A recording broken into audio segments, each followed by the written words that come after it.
Hello students, welcome back. So we have completed the topic about video teleconferencing, right? So here the next topic is electronic commerce. That means e-commerce. So what is the meaning of e-commerce? So electronic commerce means buying and selling of any product through the internet. That means using the internet you can do the business. Commerce is related to the business. Okay. So buying and selling means it is related to business. So buying and selling, it is done in shops. Okay. But when you do the buying and selling through the internet, that is called e-commerce, electronic commerce. It is a way of enabling or doing business over the internet. So it is written clearly here. It is the doing business over the internet. Companies set up websites providing details of their products and services.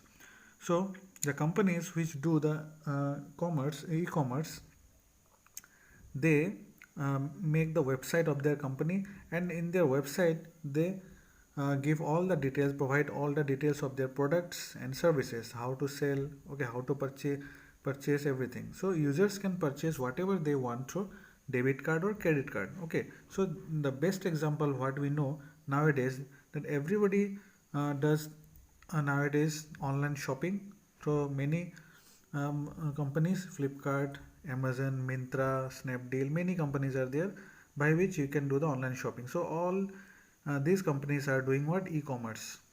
Understanding?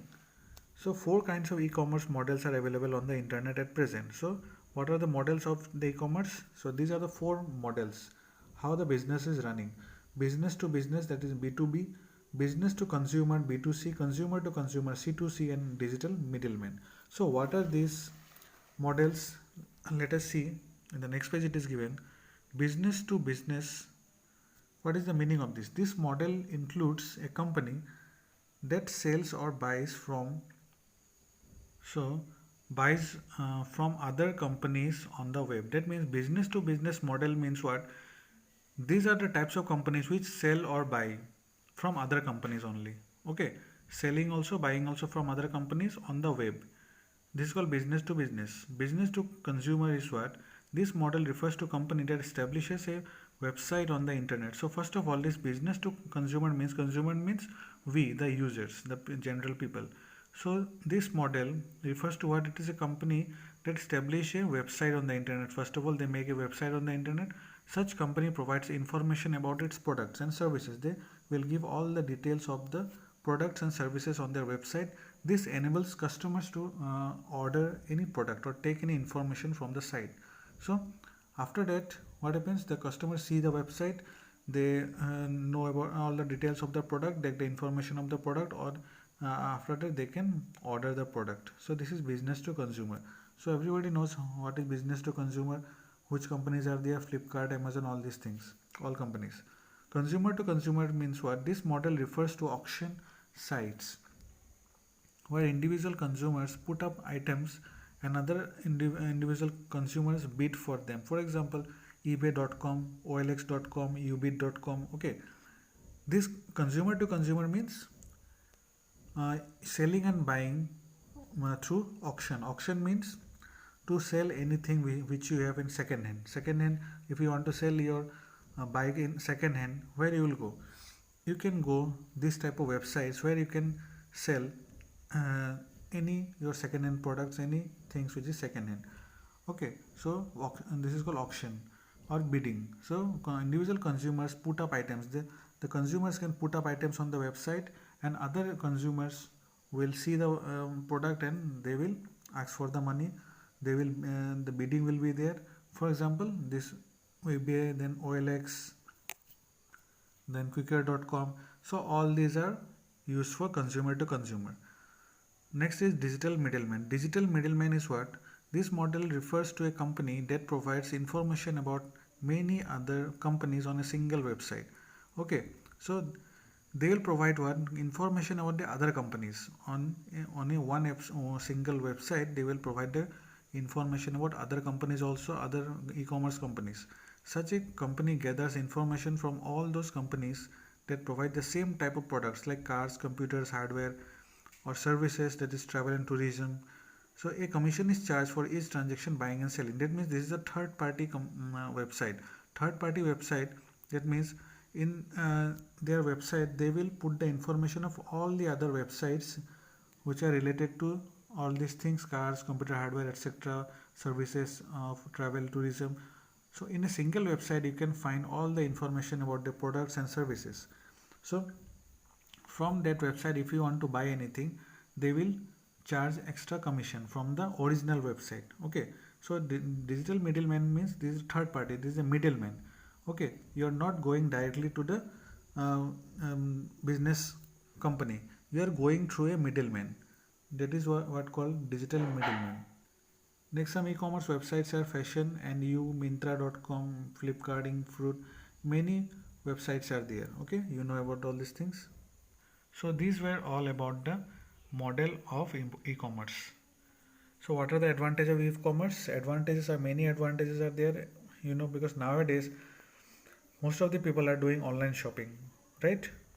Buying and selling products online. So it is easy to start a business at low cost. It is a first advantage. An increasing number of consumers are drawn by convenience of shopping at home, because now it is everybody want to shop from their home. They don't want to go outside, right?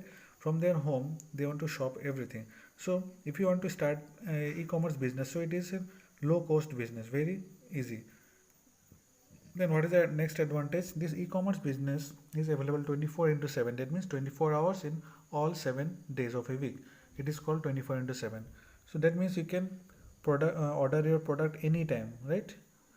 That's why it is a very good advantage. Buying and selling procedures are fast. Okay, you can buy and sell the products very fast.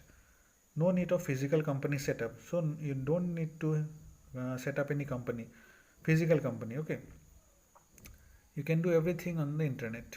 Customers can easily select a product and have a best deal price for the product from different providers. So customers has also satisfaction, because they can see many products at the same time. Suppose you want to buy one shoe from Flipkart, so you can see thousands of shoes. You can search many types of shoes. But if you go to any shop, shoe shop, there will be what you can the owner of the shop will show you 10 to 15 or 20 shoes. After that he will not show any shoes. So but here in e-commerce business, in Flipkart or any Amazon, any in these websites, you can see thousands of shoes at the same time, and you can select according to your convenience, right? So these are the advantages. Next, disadvantages. The disadvantages of e-commerce are as follows. What are the disadvantages? The issue of security of data and possibility of fraud are major concerns. So this is a very much major concern, because security of, if there is no security of data, all your data will be lost. Your phone can be hacked, your account can be hacked, and there is a possibility of fraud, right? So this is the main disadvantage. Many people hesitate to send important sensitive information, credit card numbers, over the internet. So many people also fear to give the information about their credit card or debit card, okay, when they do the online payment. So this is also one problem. So companies are working hard to resolve these issues, because internet does offer a viable method of conducting business. So nowadays companies are working on this issue. Next is customers hesitate to buy online because they are not in a position to examine the product physically. Yes, one more disadvantage is there, that you cannot see any product physically. You cannot see and choose your product. Suppose you want to buy one cloth. If you like any cloth, you can buy, but if you cannot touch and see the product in reality. You cannot touch and feel the quality of the cloth, right? So that is a problem. You cannot see the quality of the cloth. You cannot try it. You cannot have the proper size of the cloth. Okay, after that, when it is delivered to your house, then you see that the quality of the cloth is not good. So this is a problem, that you cannot examine the product physically. So this makes them doubt whether the product will match up to your expectation or not. So if you will be in doubt whether the quality of the cloth is good or not, whether the size will be fit or not, right? So these are some disadvantages about online shopping, about e-commerce. Okay, understood? So in the next page, what is written? So computer engineers are nowadays trying to work around this problem by creating three-dimensional images of their product. So nowadays uh, when you purchase anything, before purchasing you can see the image of the cloth, image of the product in three-dimensional photo, okay, so that you can have the real feel of the product. Okay, nowadays then this type of softwares are coming, these types of techniques are used by the computer engineers to have the good feel of the product. See, a software that will help consumers to get a good feel of the product. So security has improved considerably since this e-commerce was thought of. So nowadays security is also improving. So moreover, as companies move towards more strict ethical standard while transacting business on the internet, e-commerce will gain popularity. E-commerce will be a reality as long as the internet exists. So as long as the internet is there, as long as the security is good, e-commerce will exist, and it will be day by day it will be popular. So it is going popular, right? That's why you do online shopping. So that's all for today about e-commerce. So study everything properly. Okay, thank you.